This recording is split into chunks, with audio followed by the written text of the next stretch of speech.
सुबह के ठीक 10:45 पर शहर के सबसे आलीशान कार शोरूम इंपीरियल मोटर्स के बाहर एक बुजुर्ग व्यक्ति धीमे कदमों से आकर रुका। सफेद कुर्ता पायजामा पहने, कंधे पर पुराना सा कपड़े का झोला और आंखों में गहरी शांति। कांच की दीवारों के पीछे चमचमाती महंगी गाड़ियां सजी थीं। बीएमडब्ल्यू, होंडा और मर्सिडीज जैसी गाड़ियां जिनकी कीमत करोड़ों में थी।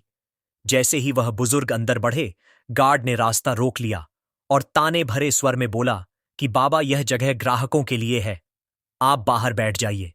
बुजुर्ग ने मुस्कुराकर कहा कि बेटा, मैं ग्राहक ही हूं और मुझे मैनेजर से मिलना है। यह सुनकर गार्ड और दूसरा सिक्योरिटी हंसने लगे और बोले कि कौन सी साइकिल खरीदने आए हैं। बुजुर्ग शांत रहे। तभी अंदर से तेज आवाज आई कि बाहर क्या हो रहा है। यह आवाज थी शोरूम की सीनियर सेल्स अधिकारी अनामिका वर्मा की। वह काले सूट में बाहर आई और बुजुर्ग को देखकर तंज कसा कि बाबा, यहां गाड़ियां बिकती हैं, चाय नहीं। बुजुर्ग ने विनम्रता से कहा कि वह सबसे महंगी कार देखना चाहते हैं। अनामिका हंस पड़ी और बोली कि यहां सबसे महंगी कार की कीमत 3.5 करोड़ है। बुजुर्ग ने कहा, पहले कार दिखा दो। अनामिका ने अपने साथी नितिन से कवर हटवाया और दोनों मजाक उड़ाते रहे।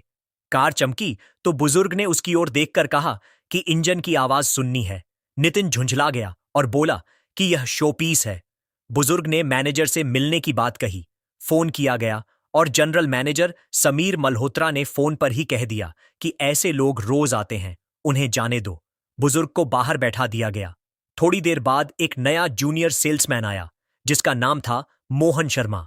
उसने सम्मान से पूछा कि क्या चाहिए। बुजुर्ग ने उससे मैनेजर से मिलने की बात कही। मोहन ने कोशिश की लेकिन उसे भी डांट दिया गया।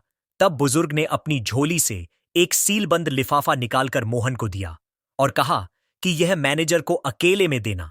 बाद में जब मैनेजर ने लिफाफा खोला तो उसमें लिखा था कि वह उसी समूह के संस्थापक निदेशक शेखावत हैं जिनके नाम पर शोरूम चल रहा है। यह पढ़ते ही सबके होश उड़ गए। अगली सुबह बुजुर्ग पूरे अधिकारियों के साथ आए और शोरूम में सन्नाटा छा गया। उन्होंने साफ कहा कि गलती कपड़ों की नहीं, चरित्र की होती है। उन्होंने सीसीटीवी फुटेज दिखवाई और समीर को निलंबित कर दिया। अनामिका को आखिरी चेतावनी दी और मोहन शर्मा को उसके सच और इंसानियत के लिए असिस्टेंट मैनेजर बना दिया। समय बीतने के साथ शोरूम का माहौल बदल गया। सम्मान लौट आया और मोहन ईमानदारी की मिसाल बन गया। अंत में शेखावत साहब ने उसे ट्रस्ट की जिम्मेदारी सौंपते हुए कहा कि जब दुनिया पहचानने लगे तब भी वही रहना जो तब था जब कोई नहीं जानता था। और शोरूम की चमक अब सिर्फ गाड़ियों की नहीं बल्कि इंसानियत की बन चुकी थी।